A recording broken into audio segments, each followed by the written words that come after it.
Hello, good day everyone. This is Josh, your tour guide for today. Fasten your seatbelt as we will travel one of the wealthiest country in the world and is located in West Asia called Oman. Oman, officially the Sultanate of Oman, is a country located in West Asia. It is situated on the southeastern coast of the Arabian Peninsula and spans the mouth of the Persian Gulf. The Sultanate of Oman is the third largest country on the Arabian Peninsula. It has a total area of 309,500 square kilometers or approximately 120,000 square miles. It shares land borders with Saudi Arabia, United Arab Emirates, and Yemen, while sharing maritime borders with Iran and Pakistan. The capital city of this country is Muscat, and most populated city in Oman. It is the seat of the Governorate of Muscat. According to the National Center for Statistics and Information, or NCSI, the total population of Muscat Governorate was 1.72 million as of September 2022.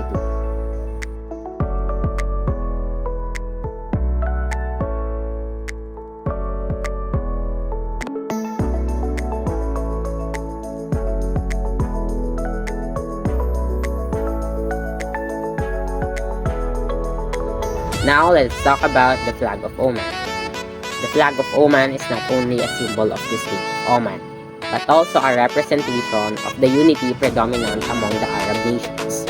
Nonetheless, the flag of Oman is the nation's symbol of sovereignty and proof of its independence. The flag of Oman was introduced on December 17, 1990 under the rule of Qaboos ibn Said, who was considered the pioneer of modernization in the nation. During Oman's National Day, which is celebrated every 18th of November, Sultan Qaboos ibn Said's birthday, the Oman flag is hoisted in celebration of its independence from the Portuguese. During AD 750, a plain red and white banner was used as the national flag of Oman. However, in 1970, the ruling sultan was overthrown and succeeded by a new sultan, Qaboos ibn Said. The new sultan, concerned about modernizing the nation, changed the name of the nation to Sultanate of Oman and introduced current national flag of Oman, which was officially adopted on April 25, 1995.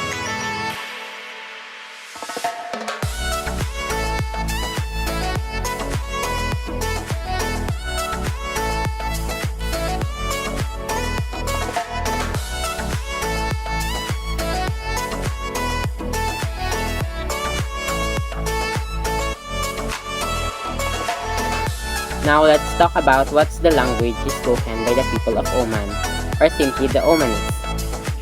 Arabic is the principal language spoken by Omanis, who have spoken it since the immigration of Arab tribes nearly 2 millennia ago.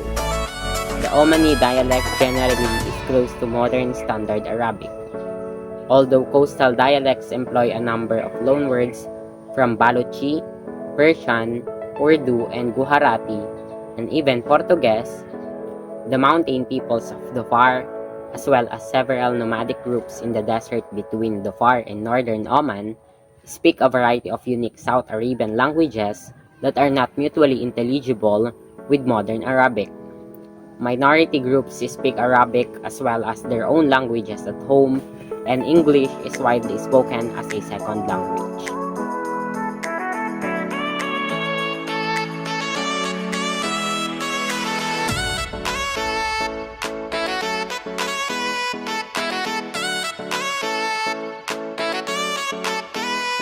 Now let's talk about the food and economy of Oman. Omani cuisine revolves around rice. The morning meal is not significant, often consisting of bread or leftovers from the day before, and tea. The main meal of the day is in early to mid-afternoon. It is generally a large dish of rice with a thin sauce often based on tomato or tomato paste and meat or fish.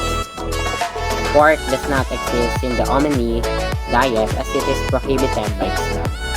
The evening meal is generally very light, sometimes consisting only of fruit or bread and tea. The influence of Indian cooking is very strong. A variety of Indian restaurants are found throughout the country. In the capital area, there are a number of Western fast food establishments, as well as variety of French, Italian, Japanese, and Chinese restaurants.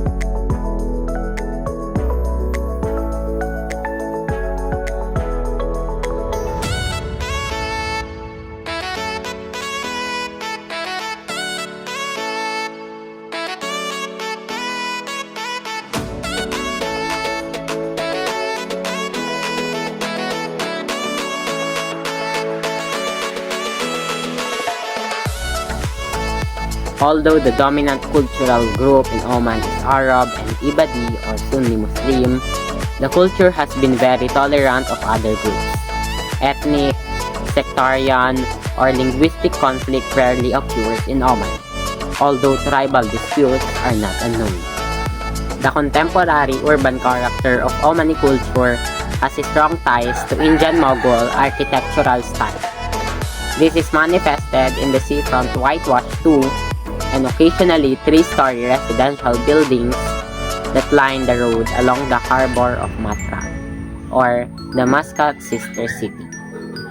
It is also seen in the style of some mosques and minarets with their sleeve and ornate shapes, as well as in public buildings such as the Ministry of Foreign Affairs building in Quran. Other contemporary constructions are more eclectic in style.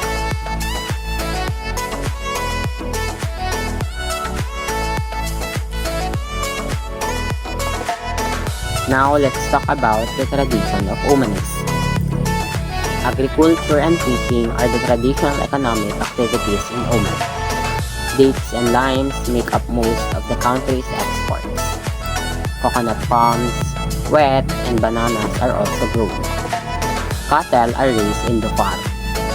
Fish and shellfish exports create a steady income of roughly $40 million.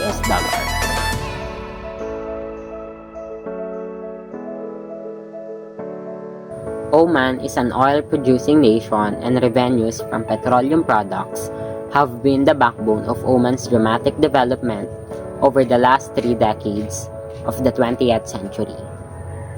But oil resources are not extensive, and natural gas reserves are becoming more prominent, with liquefied natural gas exports expected to provide significant new income in the early 21st century.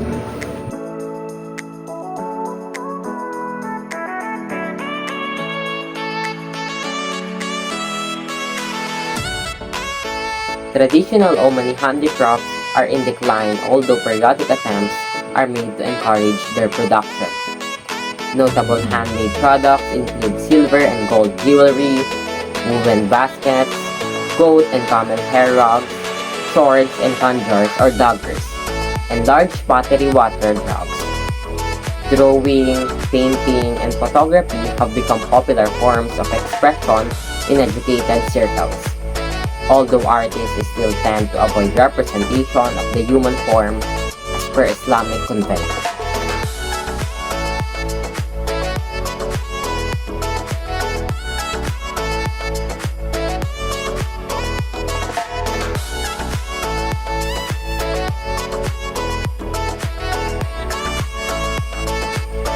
Omanis also engage in music. Local instrumental and vocal music is very popular, as are songs from other Arab countries. Traditional performers still provide songs and dances at events such as marriages. The Ministry of National Heritage and Culture maintains a small national theater. Arab entertainers are well known throughout the country, and many educated Omanis enjoy Western performance arts.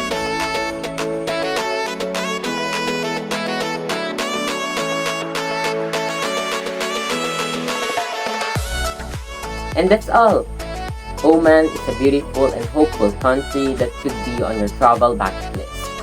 I assure you that you won't regret going on this country because of those sceneries, traditions, and culture you'll see. So, what are you waiting for? Come to Oman!